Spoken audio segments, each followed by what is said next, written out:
ওম শান্তি সুপ্রভাত। পরমপিতা পরমাত্মা বলেছেন যে এই সঙ্গম যুগ হলো উত্তম থেকে উত্তম হওয়ার যুগ।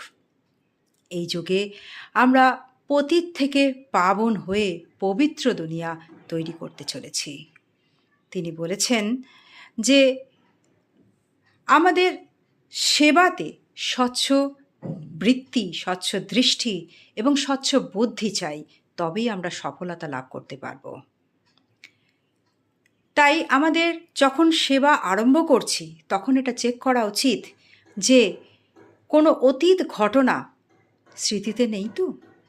কারণ এই অতীত ঘটনা যদি কোনো স্মৃতিতে থাকে তাহলে আমরা সেই বৃত্তি, সেই দৃষ্টি দিয়ে সেবা করলেও সম্পূর্ণ হবে না। তিনি বলেছেন যে স্বপরিবর্তন যে করে তারই গলায় বিজয়মালা শোভিত পায়। ওম শান্তি।